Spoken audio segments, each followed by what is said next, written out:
I have a interest in looking at large scale systems that are no longer working. So that's what I did with the education Millionaires. And so I was ready to write my next book. And I was like, well, what's another large scale system that isn't working for anyone? And pretty soon after my inquiry, I came to our financial and savings and personal investment and retirement industry, which again is another system that's not working for anybody. In this case, the people it's not working for are on the older end of the spectrum, not the younger end. And nobody is feeling safe or secure about their retirement, about their financial future. And the system just isn't working. The most basic statistic around that is that the S&P 500, if you invested $10,000 in the S&P 500 index fund, which is what all the personal investment advisors recommend you do, is like these broad-based index funds, in the year 2000, right before the internet bubble, and you let that sit for 16 years, 15 or 16 years, right until now, and you let that sit, it would be worth about $14,000 or $15,000 nominally. But if you factor in inflation, you've really only gained maybe $1,000 or less over 15 years. I'm Srini Rao, and this is the Unmistakable Creative Podcast, where you get a window into the stories and insights of the most innovative and creative minds who've started movements, built thriving businesses, written best-selling books, and created insanely interesting art. For more, check out our 500-episode archive at unmistakablecreative.com.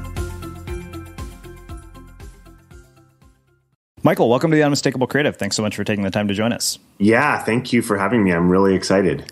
Yeah. So, I came across your story because I have known about it for quite some time. In fact, I read your first book, The Education of Millionaires, and it made me rethink my entire education. So on that note, where I want to start is by asking you what the earliest memory you have is of something from growing up, an experience or a piece of advice that you got from somebody that influenced and shaped the work that you did later on with your life. Yeah, I would say my biggest influence in that regard is maybe not a specific piece of advice, but just the way my father lives his life.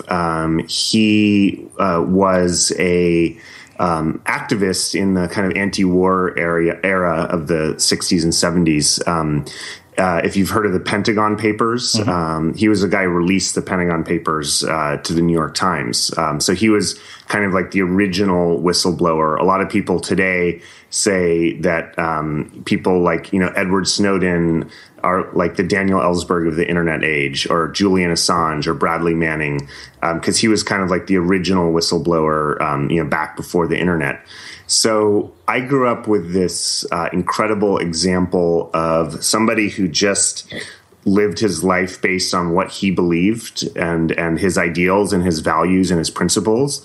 And he kind of let the chips fall where they may in terms of, what his career was going to be, or, what was going to happen to his income from living out of his values and his principles. And, I can't claim to have done something as, courageous or earth-shattering as what my dad did back in the day, but his values really did seep into my life insofar as I've always really prioritized focusing on, like, why am I here? What do I want to do? What mark do I want to leave on the planet before I'm gone? And then everything else will fall into place. And as long as I'm doing that, if I have to, crash on friends' couches or, live at a low level materially or whatever, I don't want to do that, but I will, because it's worth it if you're doing what you're meant to do. So that raises so many questions, as you might imagine. So what did you figure out was the mark that you wanted to leave on the world, and how has that sort of affected your entire trajectory of your career and led to all the things that you've done as an author? Thank you. That's a great question. I knew early on that it had to do with books. I was raised in a family of authors. My dad's an author. My half brother's an author. My aunt's an author.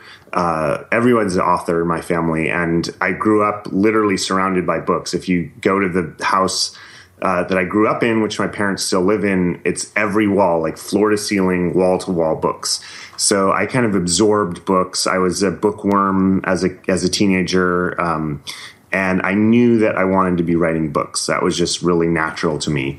And I started writing seriously when I was 15. Nonfiction. I've never written any fiction. I'm horrible at fiction. But I started writing essays and personal essays and that kind of thing when I was 15. And around the time I was 25, I decided, okay, I've been at this for a decade now. And, I'd probably put in maybe not 10,000 hours, but I'd probably put in my 5,000 hours by the time I was 25. And I decided to put together a book of my personal essays, which detailed kind of my crazy 20s with kind of sex, drugs, and rock and roll. Not so much rock and roll, but sex and drugs. The book got rejected 22 times.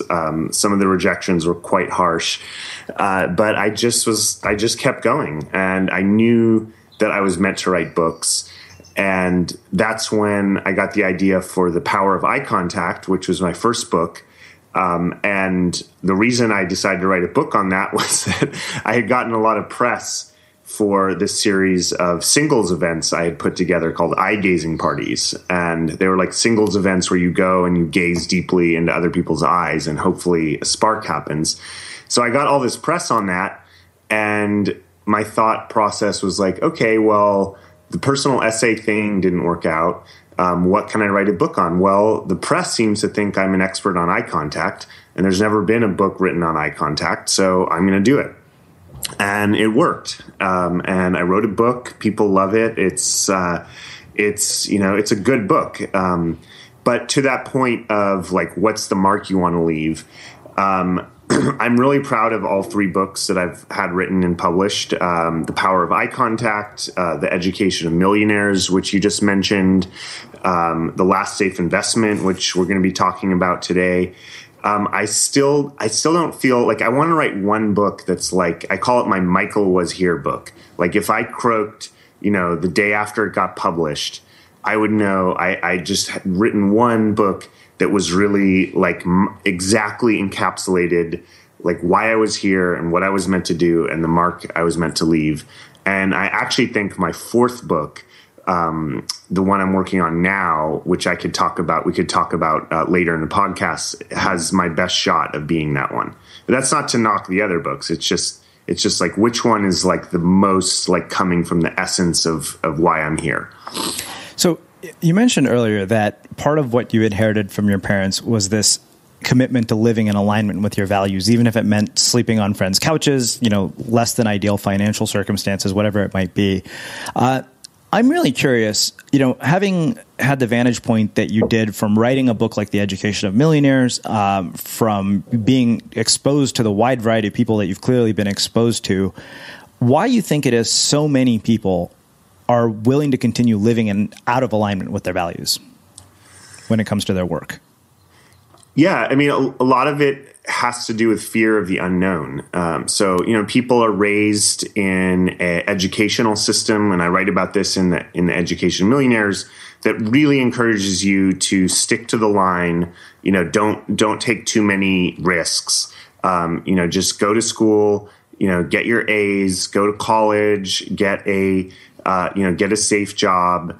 We have that same programming from our parents. Now, our parents want us to be safe. Like that's like the number one prerogative of a good parent, is to ensure the safety of their children. And everything else, happiness and fun and bliss, all that is great. But like when it comes down to it, our parents, if they're good parents, are there to keep us safe.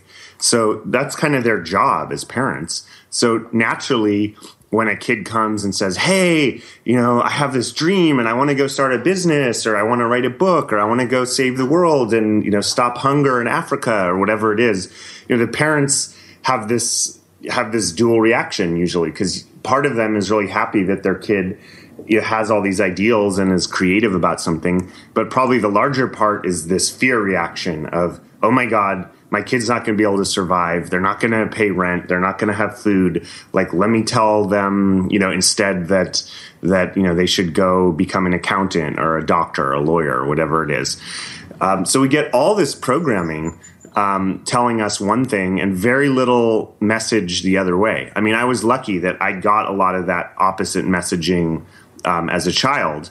But I was lucky. Most kids don't have that. They get from school and from their parents and from their cohort of friends that are kind of just moving through the steps, lockstep, and they don't get any counter messaging. So I'm hoping that this podcast and obviously your podcast and your work in general serves as a counter message. So that raises a question of two things. When you were looking at the people that you studied for the education of millionaires, did you find that they were people who also received counter messages, or did you find that they were people who were able to undo the programming? And if so, how did they do it? Yeah, it was mostly the latter. Very few people I've met ever received the counter messaging from their parents. I guess I was, like I said, just lucky in that regard. So the question is, well, then how do you pop out of that messaging if you don't have the fortune of having your parents support the kind of alternative, more creative route? And these people in the education of millionaires, for people who haven't read it yet, it's a book about people who either dropped out of college or didn't even go to college and became self-made millionaires or billionaires. And most of them, what I saw in common was that at some point they had a realization, a light bulb moment, and they said, basically, this sucks. Why am I doing this? Like they saw all their friends and their family kind of stuck in the rat race and, going to work at the same job that they hate and going to school and studying things that feel totally irrelevant. And at some point they just, and I can't explain why it happened to these people and not others, but they all had this moment where the light bulb went off and they said, wait a minute, this really sucks. I'd rather, this isn't really worth living for. This isn't worth anything. I'd rather take some risks and do something great. And if the worst thing happens, it doesn't work out. Well, I'm already kind of like, it's already not working out because I'm not happy. So let me at least try to make it work out in a way that makes me happy.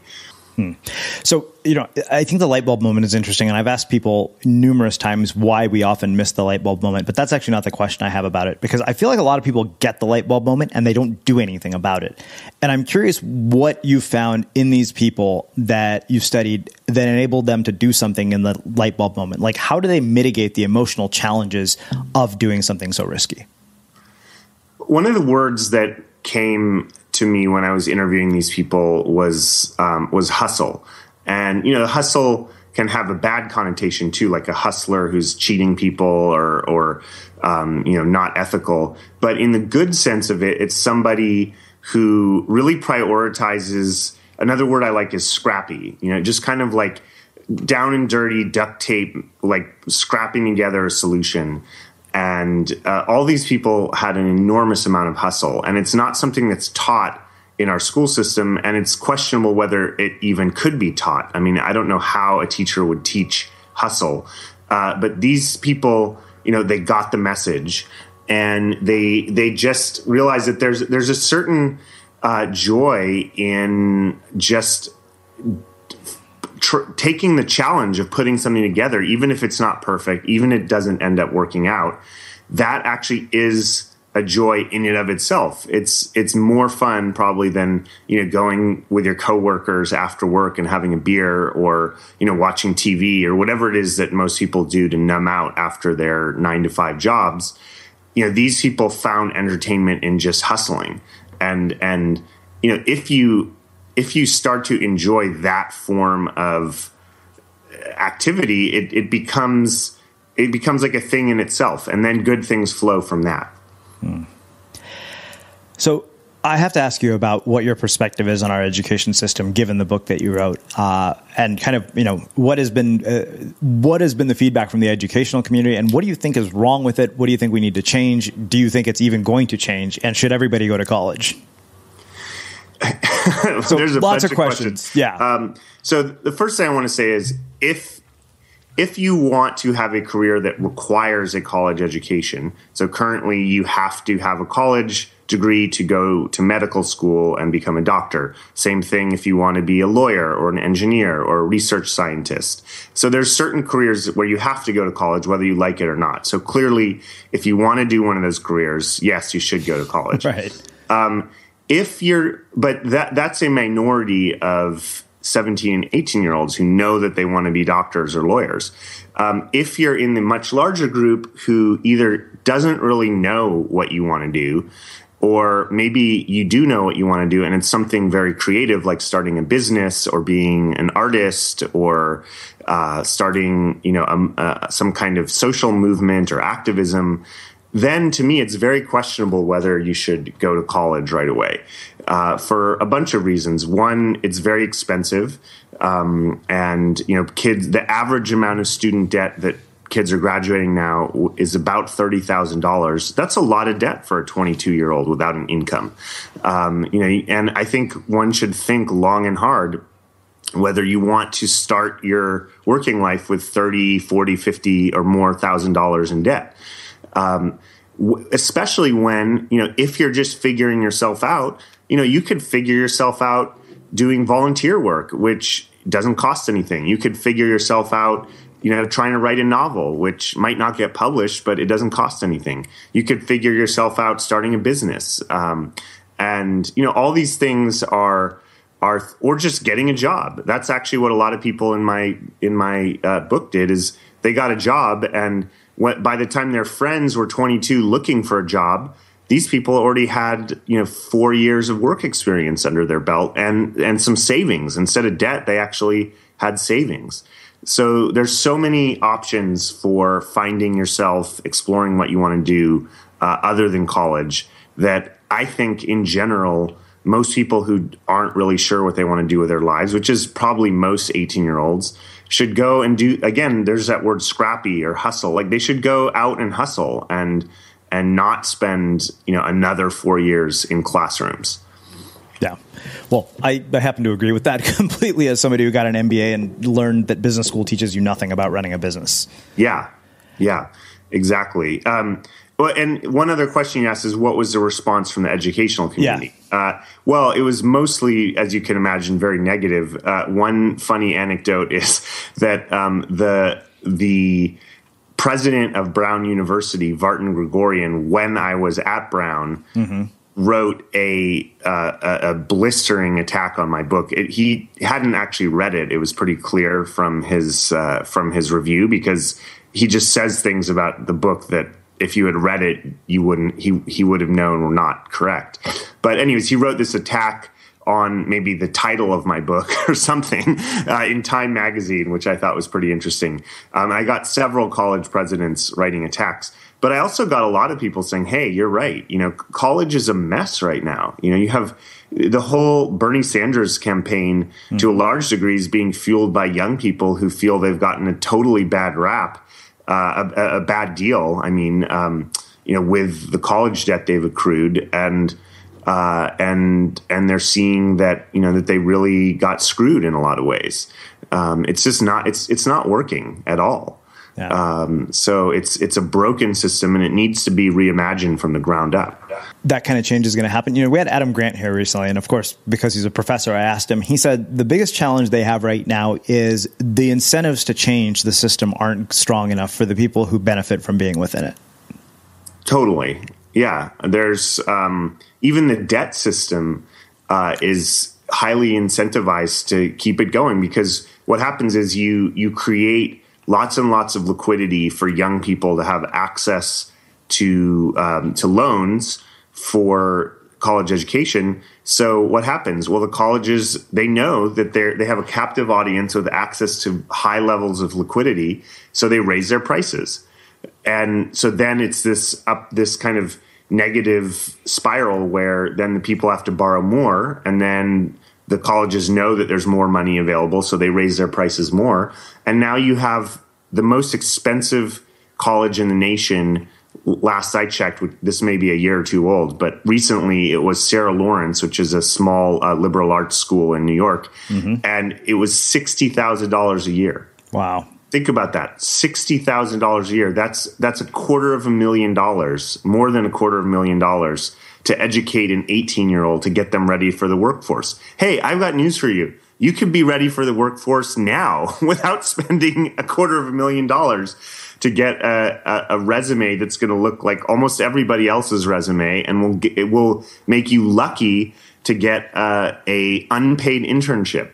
Like you probably know about this from, just your own experience going through this system. Yeah. Like the people are literally fighting for unpaid internships to get their toe in the door, their foot in the door, after spending $250,000 on the education that was supposed to get them a job. Yeah, it's unreal. I mean, I am of the belief that the entire thing is going to cave in at some point.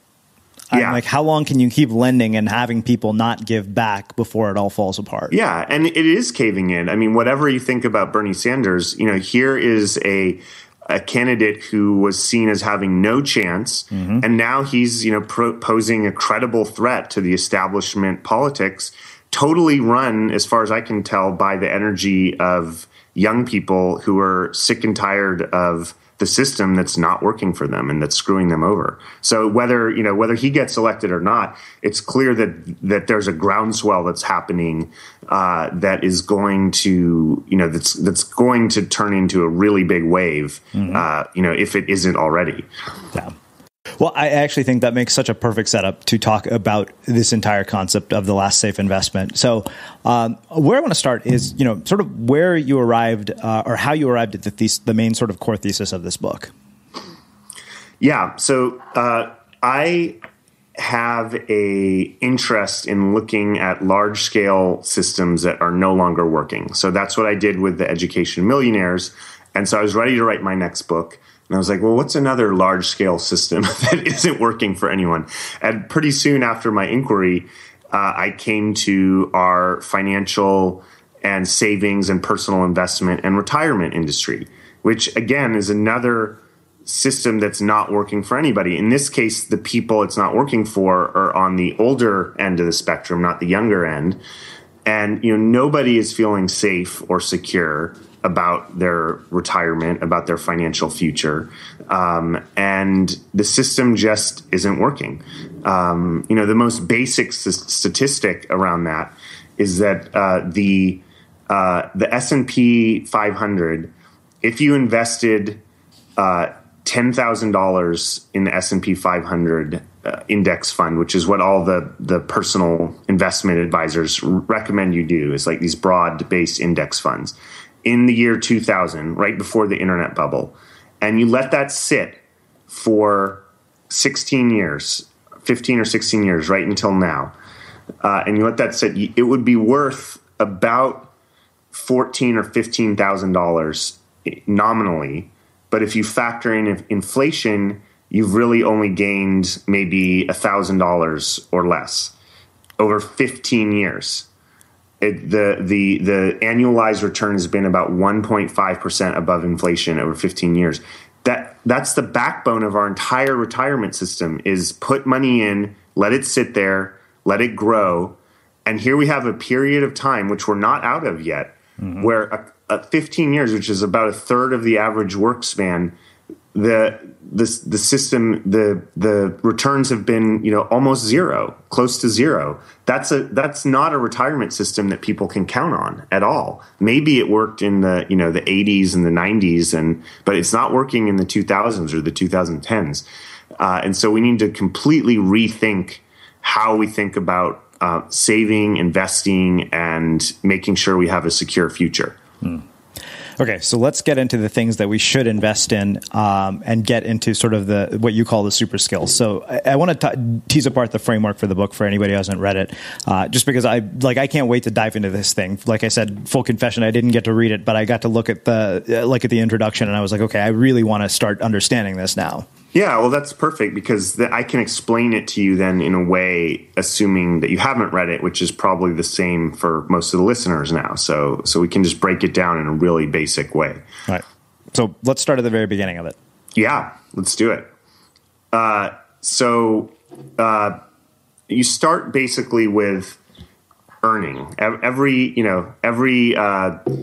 system, whether it's the traditional system or our system, you've got to have some money that you earn, to invest. Now, the traditional system, which we call the financial advice commonly delivered, or FACT, or you can pronounce that however you like,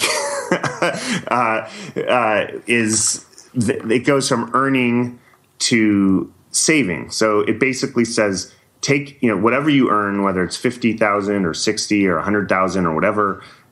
Save as much of it as possible. Don't go out to dinner. Don't go out to movies on date night. Watch a video instead. Cook at home. Comparison shop on where the best deals on gasoline are, and do all these. Don't drink lattes. That kind of thing. Put all the money in your 401k in these index funds, and then watch it grow. Well, we just talked about how that works. But another reason it doesn't work, aside from the fact that the returns aren't there anymore, is that people really have a hard time saving. You're supposed to save like 10% of your income. Very few people do that. The average savings rate is more like 1 or 2 or 3% at most. And so, it's very hard to have a system where the first thing you tell people is deny yourself, don't have any fun for 40 years, and then you can have fun in retirement when you spend it. It's a non-starter. People don't follow it. Mm-hmm. So what we recommend is you earn your money and then you spend it, but you spend it in a way that kind of acts like an investment. So that's the subtitle of our book, is Spending Now to Increase Your True Wealth Forever. So people ask, well, how can you spend to increase your true wealth or wealth? Well, the answer is there's a form of we're not just talking about going down to Target and buying your next home entertainment system. That's not going to lead you to wealth. But what we talk about is what we call systemic spending. And what we mean by that is, if you look at your life as a system, as a whole system where all the pieces interrelate, you've got your work, your social life, your health and energy, your creativity, your romantic sexual life, your spiritual life, all these things together. And the interaction of all of them hopefully creates some form of happiness in your life. And if you're not happy, then this is where you're hoping that you're going to head towards, is some form of happiness where all these areas of your life are working together. So, that's the main goal here. When you ask people, why do you want to have money? Why do you want to become wealthy? Usually, in our experience, they say some version of they want to be happy, they want to feel free, and they want to feel secure. Happiness, freedom, and security. Those are generally some version of those, the three things people look to have money. So our thesis is you got to look at your whole life as something that is going to generate these things. It's not going to be just the savings in your bank account that's going to generate happiness, security, and freedom. It's everything in your life, from your health to your relationships to your spirituality, if you have a spiritual path, to your creativity, to your work, to everything. And you can actually spend your money in a way that is in alignment with having all these things work together. So, for example, the traditional system says, don't spend money. Try to spend as little money as food as on possible. Save that money. Well, our system says, no, spend money on food, but spend it really wisely on quality food. Spend it on healthy food that gives you energy. And if you spend that money that way, that's actually it transforms it from spending to investing, because now you're investing in your health, which is one of these assets in this system of your life. Now you're investing in your energy, which is going to radiate out into every other area of your life.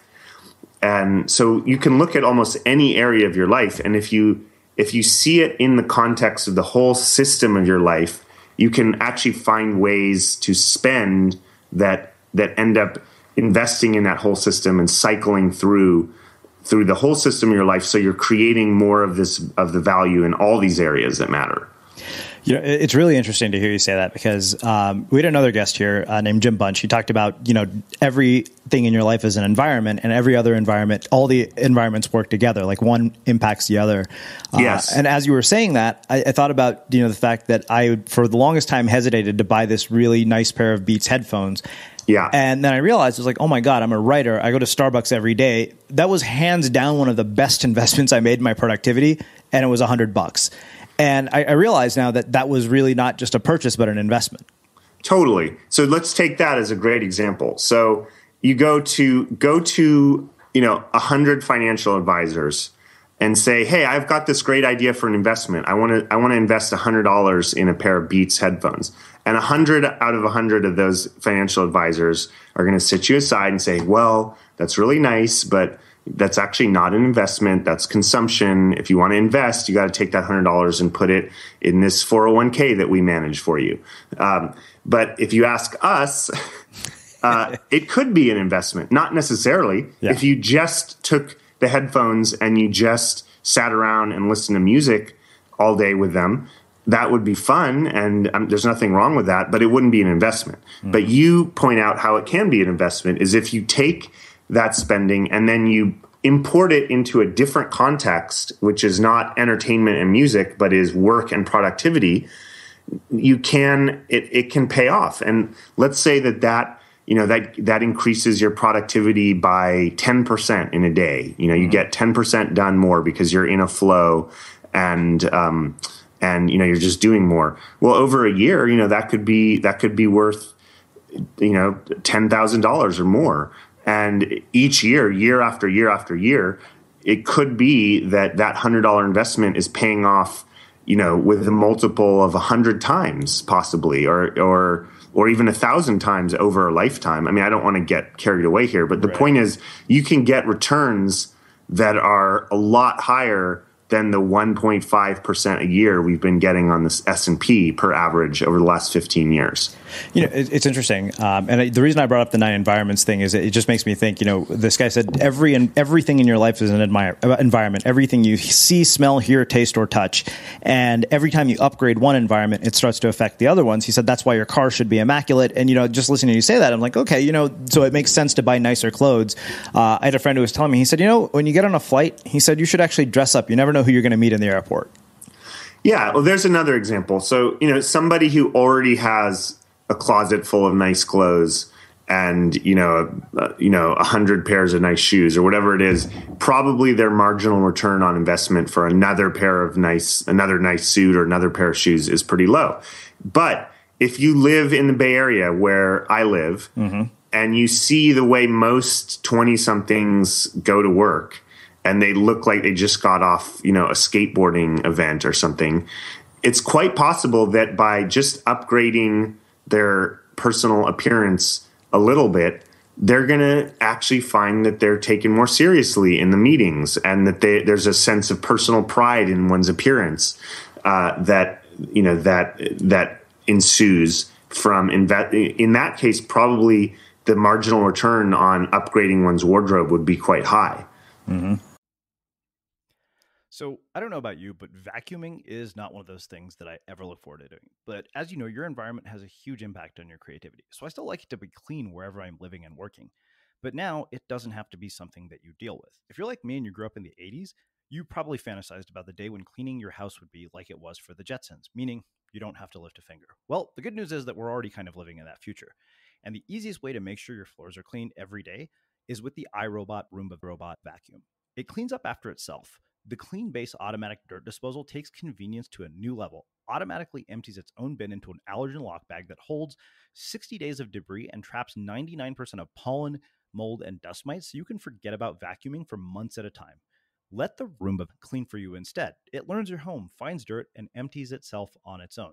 It's got powerful cleaning performance made effortless. Remember, if it's not from iRobot, it's not a Roomba. To learn more, go to irobot.com/unmistakable.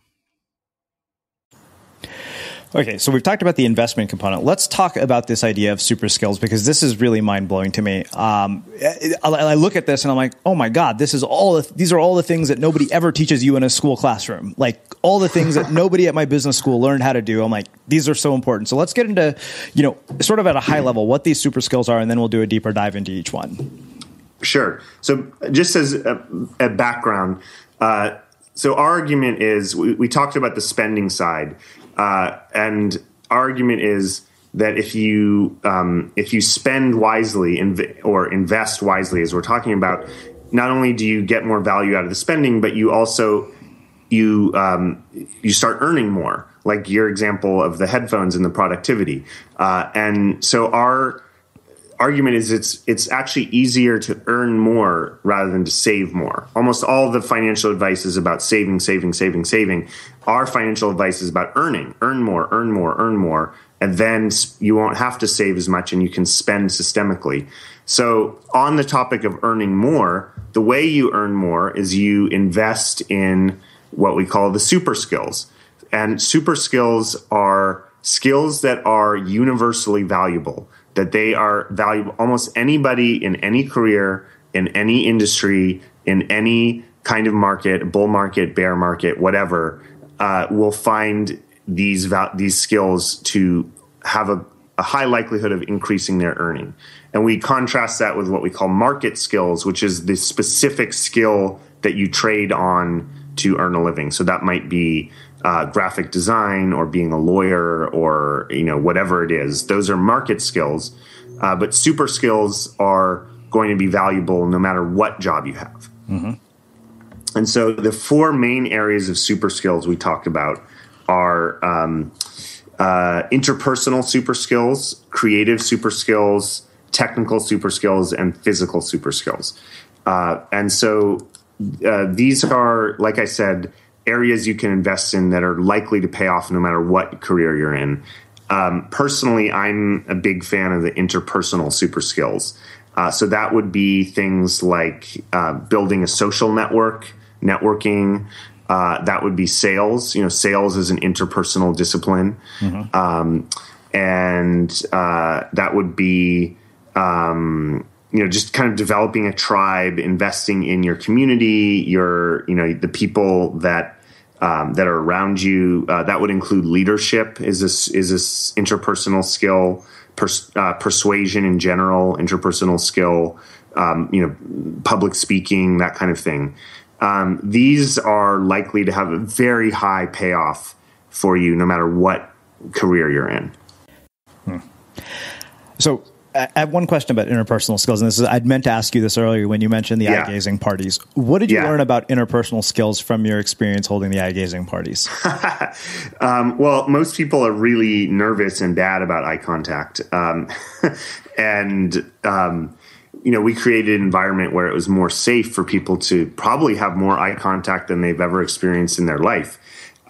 What I learned from that whole experience of spending a couple years like really creating events where eye contact was explored in the deepest ways possible, is that a lot of it really has to do with emotional vulnerability.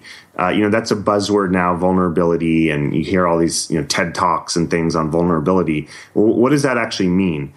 What it means is allowing yourself to be seen, including in the parts that you're kind of scared of or not, that aren't the most positive, uplifting parts of yourself, allowing all of yourself to be seen. And the cliche is the eyes are the window to the soul. Well, it's actually true. It's a cliche because it's true. If you want to look at somebody, if you really want to see the essence of somebody, you're not going to look at their toes, or you're not going to look at their neck, or whatever. You're going to look at their eyes. That's where you look at the person as a whole. And people, I think, are afraid of eye contact because they're afraid of all of them being seen. They're afraid of, well, I have these areas where I'm insecure. I have these areas where I'm afraid. I have these areas where I'm ashamed, and we're afraid of those being seen. And so what I learned is, one of the most powerful interpersonal super skills, and this was before I wrote this book, is just increasing your comfort with being seen. And I don't mean seen physically. I mean being seen on an emotional level. And all of us, all of our fears, all of that dark stuff being seen, along with the parts of ourselves that we love. Well, what about the creative super skills? Yeah, so creative super skills. If you're almost any job that you might have, except for a checkout person at a grocery store, but as soon as we're kind of above that level of jobs, then it's very likely that if you learn to integrate creativity into your working sphere, eventually you're going to earn more money. You're going to come up with interesting ideas, interesting solutions, creative problem solving, and you will get promotions. You will be seen as someone who's creative. So there's we really recommend having some kind of creative discipline that is independent of your work. So something, whether it's painting or singing or dancing or, whatever it is that gets you seriously engaged with the creative process, because there's no substitute for actually being engaged with your creative process. And in our view, that actually can help you start to become more creative in your work life too. If you intend that to be the case, if you really think, okay, how can I bring what I'm learning in this art form I'm learning? How can I bring the basic messages, the basic principles of that into the creative problem solving, the lateral thinking that's necessary at work? So again, if you go to most financial advisors and you say, hey, I want to spend some money on dance lessons, and that's going to be my investment. They would say, well, that's ridiculous. That's not an investment. That's consumption. And you should be cutting it back so you can save for your retirement. And we say, look, within reason, absolutely, go spend your money on those dance lessons. Spend it on the singing lessons. Spend it on the painting or whatever kind of art form, the guitar or whatever it is. Not because you're necessarily going to pursue some fantasy of being a famous guitarist or a famous dancer, but because it's enjoyable in its own right. It's a source of value that has inherent value, but also it has value as a means to more creativity at work. So there's a bunch of creative super skills. Storytelling is a big one. You told me just how important storytelling is in your podcast. The people who have great stories are usually the ones that are most compelling for your readers, your listeners. So storytelling is a form of creativity. Writing, people who are good writers, who are good copywriters, that's a form of creativity. Reading, we talk about, is not in itself necessarily a creative act, but it's sort of the raw fuel for creativity, is reading a lot. So there's all kinds of creative super skills you can invest in. So let's talk about the technical and the physical ones, and then we'll get into a few other things and start wrapping things up. Yeah, great. So the technical super skills, and this I need to be clear here that when we talk about super skills, we're not talking necessarily about learning a specific programming language. That would be a market skill. If you learn that language, you can get a job doing that type of programming. But for technical super skills, we talk about one of the ones we talk about is really learning the discipline of marketing. Sales and persuasion is an interpersonal skill, but marketing is a technical skill, like learning about split testing, learning about funnels, learning about all the kind of things that go into increasing sales. That's a technical skill set that is going to be valuable in almost any field you're in, as long as you're above the super entry level. If you have any kind of management, if you have any responsibility for getting ideas propagated throughout, among your customers or throughout your organization, you're going to want to learn about the techniques of marketing, because it's just, being persuasive is almost always going to lead you to better things in your career. Another technical super skill is learning about systems thinking. And that's, our whole basis of our model is systems thinking. And it's like the guy you were talking about with how every environment is a system that works together. Systems thinking is a discipline. It takes a certain amount of onboarding to get used to thinking about how each action you take impacts all these other actions and areas of your work life or your entire life together, and kind of starting to see how all the things interact into a whole. That's a technical super skill. And financial modeling is a technical super skill that will probably come in handy no matter what you're doing. Basic web design, we're not talking about being like a pro web designer, but just knowing the basics of how to set up quality websites is probably at this point something that qualifies as a super skill that's going to be valuable in almost any context. So those are the main ones. And then what about the physical ones? So the physical ones are basically anything that has to do with your health and vitality and energy. So that is, again, that's going to be valuable in almost any context. So learning about mental focus.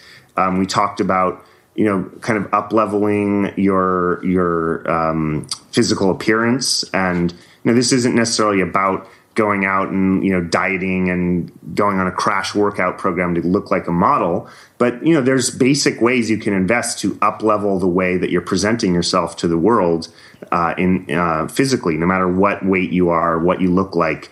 Things like, having up-leveling your wardrobe, those kind of things. And we talk another one, one of the most basic ways to increase your income over your lifetime is to increase the span of your working life. So, 65 really is starting to feel young to a lot of people. If you meet 65-year-olds these days, they don't feel like they're about to go to the retirement home. 65 is a very vibrant age these days.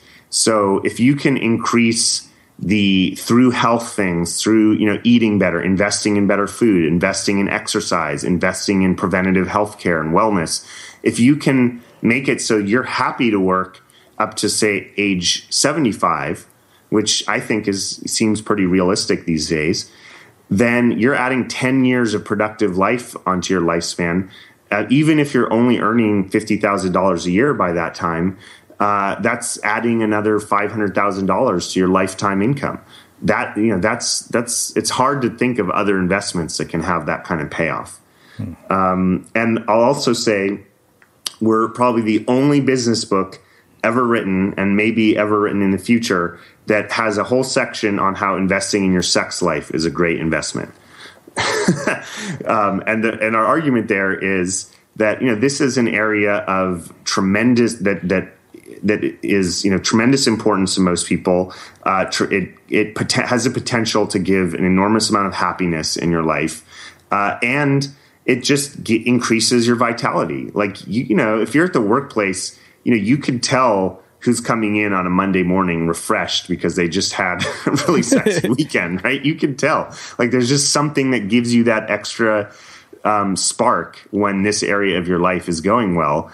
And you can actually invest in classes and courses and workshops and therapy if you need to have therapy, whatever it is, to get that area of your life, going strong. So again, we believe like all these things work together to increase your happiness, to increase your income, and to create a total system of your life where every part is working together. So you have two last sections of the book called The Advisor, Equity, and Tribe. So I want to finish by talking about those and then wrap up by talking about what the implications of all of this are for our future. Great. So this is, so far we've talked about kind of the earlier part of the career, like you're earning money, you're building up the system of your life, you're spending and investing to create this life that all works together for you. But then the question is, okay, well, eventually I want to not have to work all the time, and I want to, enjoy a life that isn't so dependent on these time-based commitments of work, or I want to retire. So how can I do that? Well, you definitely need some savings in the bank to retire, of course. So we're not against savings. Our argument is that you're more likely to save if you earn more. I mean, it's pretty simple. Like, it's easier to save if you have a bigger pie to save from. And if you kind of learn to spend in these systemic ways rather than always needing to go to Best Buy, to make yourself happy with a new big TV screen or whatever gadget you're going to buy. So, so savings is a big part of it. But we also believe in developing what we call advisor equity. And this is basically equity in somebody else's business or career that you have earned through advising them on all these super skills that you've learned. So if you're in your 30s or 40s and you've been following this plan that we lay out, at some point you've developed enough skill that you're actually going to be really helpful for a younger entrepreneur, say in their 20s, to help them with their business or their career. And there's so many 20-somethings now starting businesses, and they need support. They need help from people who've been through the ropes. And so our argument is that you can take what you've learned from all of this and then start advising younger entrepreneurs, the next generation of entrepreneurs. And through that, you can either get what's called formal advisor equity, which is essentially, some amount of formal equity in the businesses you're advising that comes about through your advisorship position. It's not uncommon to receive, 0.5% or 1% equity if you're taking on an active advisorship role, or what we call informal equity, which isn't a formalized deal, but it's more like a debt of gratitude. It's like you're investing in having a lot of people out there who are really grateful for the way you've helped them. And that's going to come back. That's going to be whenever you need a favor, or whenever you need, you need some help on your business or whatever it is, you're developing kind of a network of people that feel grateful for the help you've provided. And that gets into the other area you mentioned of tribe. And we think tribe is really like one of the most important concepts in our book, is that developing not just a group of friends, not just a bunch of people that you know and go out drinking with, but a really tight-knit community, a tribe of people that are really there for each other over time. And this doesn't have to be in one geographic place. It can be, dispersed over different areas, different cities that you visit or whatever it is, but really having a consistent group of people where you're investing in each other's success. And, this is one of the most powerful forms of security that we know of. We like to say one of the measures of your true wealth is how many couches can you crash on for how long? Because so many people, they're afraid, I might lose my house. I might not be able to make my mortgage payments, and they're afraid of going out into the street. Well, if you have a tribe, that someone's always going to have your back. In fact, a bunch of people are always going to have your back. You're not going to be out in the street. You're always going to have some place you can call home. You're always going to have people who support you. That's really the benefit of developing a tribe. It's interesting. As I was listening to you talk about the advisor equity piece, I think that, and I know this because this was my own experience, I think in our minds we have this sort of idea that we need to become Tim Ferriss before we can do something like that. And I came to a realization at a certain point that nobody was going to hand that opportunity to me. I had to go out and seek it out myself. And I actually went to a few friends who run a show called Idea Lemon, which, if you're listening and haven't checked them out, you should. And I asked them, I'm like, can I advise you guys based on my experience? Because I bet I could help you. Yeah. And totally. It's been incredibly rewarding. Like I honestly, it's funny because I look forward to the chats that I have with them every week. I learn so much just from talking to them. Yeah. Absolutely. And you get, are you getting an equity? Nothing yet. Equity? No, at the moment, no. But I mean, I'm getting a lot out of it. Like I'm learning a ton. Yeah. And you're developing relationships that will last over your lifetime. And likely when you need some support or you need, especially if they really, if the company hits, by following your advice and they become successful, then when you need something, you're going to be able to go to them. And it's not a tit for tat, but it's just a general sense that you've provided goodwill and they're going to provide it back when you need it. Yeah. Well, this has been epic. I really, really have enjoyed talking to you. So I have one last question, which is how we finish all our interviews at the Unmistakable Creative. What do you think it is that makes somebody or something unmistakable? I think it is finding that spark within where you realize, you know what, the world would not be the same if that little spark within me wasn't expressed. And maybe not the world, maybe it's just your community or the people you care about. But what's that thing where if you weren't here, if you were never born, or if God forbid, you died early or whatever, you just weren't here. What's that thing that we're missing from the world? Where would there be a U-shaped hole in the world if you weren't here? And most people, when they look around, probably the things they're doing at their current work situation do not express that spark, do not express that essence. And so whether you are able to make that as your form of income and your work, or whether it's something you do on the side, I really, really, really think it's pretty much one of the most important things you can do on the planet is find that thing that is unmistakably you. And if you weren't doing it, nobody else would be doing it, and there would be a U-shaped hole in the world. What is that thing? And you may not find it right away, but if you keep trying, you're going to find that thing. Well, this has been phenomenal. I really, really appreciate you taking the time to join us and share your insights and your story with our listeners.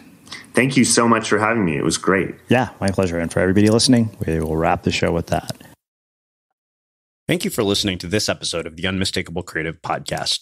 While you were listening, were there any moments you found fascinating, inspiring, instructive, maybe even heartwarming? Can you think of anyone, a friend or a family member who would appreciate this moment? If so, take a second and share today's episode with that one person, because good ideas and messages are meant to be shared.